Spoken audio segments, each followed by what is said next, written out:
감정이 어떻게 생기는지 궁금하셨다면 이 영상은 감정의 발원지를 명리학에서 발견하고 황제내경과 유식학으로 감정 작동 원리를 찾고자 하는 노력에서 시작합니다. 얼큰한 속풀이 명리 해시태그계 4일주 편. 구독과 좋아요, 알림 설정은 저희 채널에 큰 힘이 됩니다.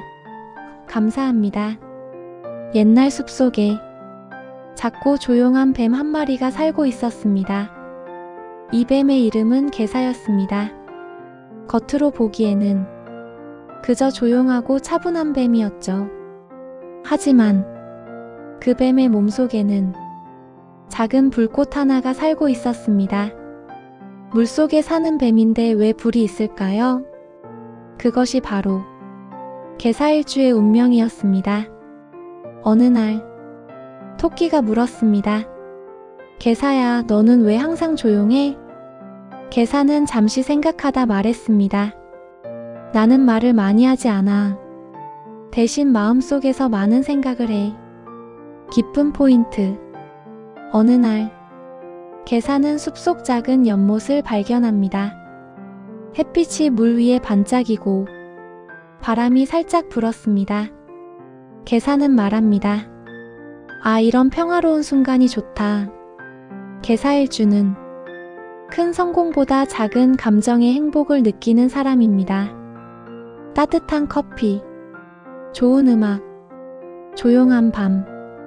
이런 순간에 마음이 녹아내립니다. 슬픈 포인트. 하지만 개사의 마음에는 항상 외로움이 있습니다. 친구들이 많지만 자신의 마음을 완전히 보여주지 않습니다. 토끼가 물었습니다. 개사야, 너 왜 가끔 슬퍼? 개사는 조용히 말합니다. 나는 사람을 좋아해. 하지만 사람을 쉽게 믿지는 않아.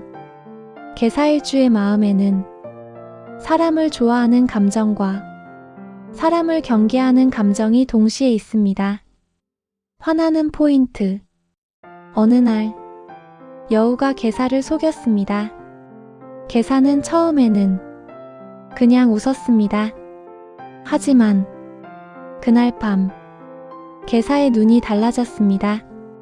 조용히 말했습니다. 나는 잘 참고 잘 이해해주지만 한 번 선을 넘으면 절대 잊지 않는다.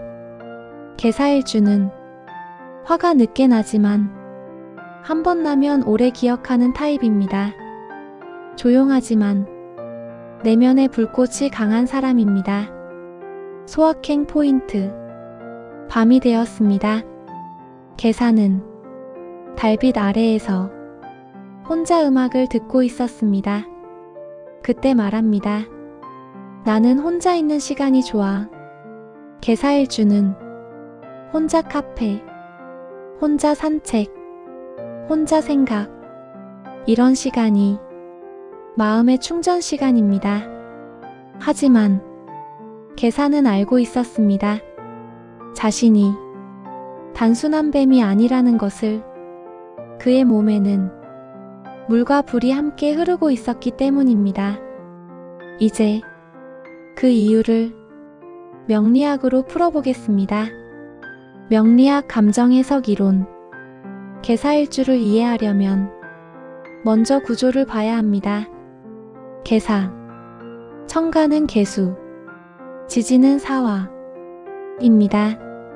1. 음양오행, 즉 세상의 에너지를 5가지 성질로 나눈 것을 물상으로 보면 개수는 비안개, 눈물, 감정입니다. 아주 섬세하고 감수성이 풍부합니다. 그런데 지지사화는 불, 열정, 욕망, 지혜입니다. 즉, 물 위에 불이 있는 구조입니다. 그래서 개사일주는 겉으로는 차분하지만 속으로는 열정과 욕망이 강합니다. 이십성, 즉 나와 세상의 관계를 설명하는 감정과 역할의 언어로 개수 기준으로 보면 사화 안에는 평화, 무토, 경금이 들어 있습니다. 이것을 십성으로 보면 병화재성, 무토관성, 경금인성입니다. 이 구조는 재미있습니다. 개사일주는 돈도 생각하고 책임도 생각하고 공부도 생각합니다. 그래서 머리가 바쁘고 생각이 많은 사람입니다.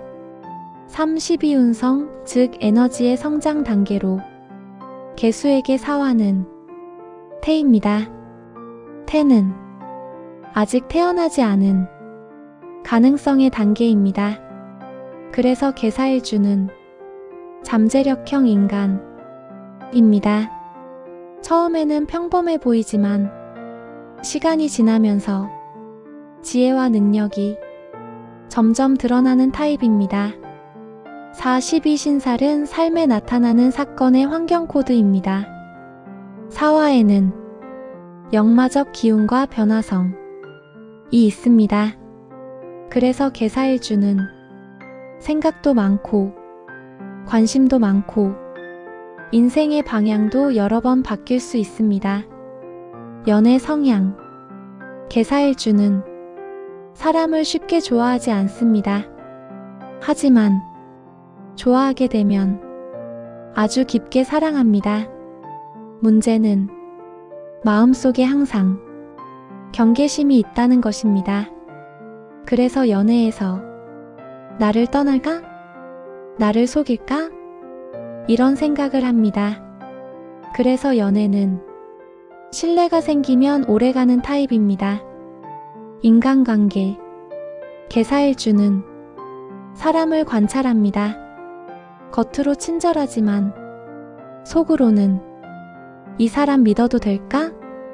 분석합니다. 그래서 지인 많음, 진짜 친구 적음, 이 구조가 많습니다. 정리. 개사일주는 겉은 물, 속은 불입니다. 감정은 섬세하지만 의지는 강합니다. 조용하지만 머리는 매우 빠릅니다. 그래서 감정형 전략가라고 부르기도 합니다. 왜 이런 감정이 생길까요? 놀랍게도 이 질문은 이미 2000년 전에 연구되었습니다. 바로 황제내경과 불교의 아레야식 이론입니다. 먼저 황제내경에서는 이렇게 말합니다. 사람의 몸은 감정에 따라 움직인다. 기쁨은 심장을 풀어주고, 분노는 간을 자극하고, 걱정은 비장을 약하게 하고, 슬픔은 폐를 약하게 하고, 두려움은 신장을 흔듭니다. 즉, 감정은 단순한 기분이 아니라 몸의 에너지 흐름을 바꾸는 힘입니다. 그래서 화가 나면 얼굴이 빨개지고, 불안하면 배가 아프고, 슬프면 가슴이 답답해집니다. 몸이 이미 감정을 반응하고 있는 것입니다. 그런데 여기서 더 깊은 질문이 생깁니다. 그 감정은 어디서 시작될까? 불교에서는 그 답을 아레야식이라고 설명합니다. 아레야식은 쉽게 말하면 마음속 깊은 저장 창고입니다. 우리가 살면서 경험한 기억, 상처, 감정, 습관, 이 모든 것이 씨앗처럼 저장됩니다. 그리고 어떤 상황이 오면 그 씨앗이 감정으로 싹을 틔웁니다. 즉, 감정은 단순한 기분이 아니라 몸의 에너지 흐름을 움직이는 힘입니다. 그런데 개사일주는 구조가 독특합니다. 천간은 개수, 지지는 사화, 즉물 위에 불이 있는 구조입니다. 겉으로는 차분한 물로 내려오려는 성질의 에너지, 속에는 뜨거운 불로 올라가려는 에너지입니다. 그래서 평소에는 조용하지만 속에서는 생각과 감정이 계속 움직입니다. 이제 두 번째 개념을 보겠습니다. 불교에서는 이 마음의 작동을 아레야식이라고 설명합니다. 아레야식은 마음속 저장 창고입니다. 우리가 살아오면서 겪은 경험, 상처, 기억, 이 모든 것이 씨앗처럼 저장됩니다. 그리고 어떤 상황이 오면 그 씨앗이 감정으로 올라옵니다. 예를 들어 누군가 개사일주에게 무심코 한마디 합니다. 왜 그렇게 예민해?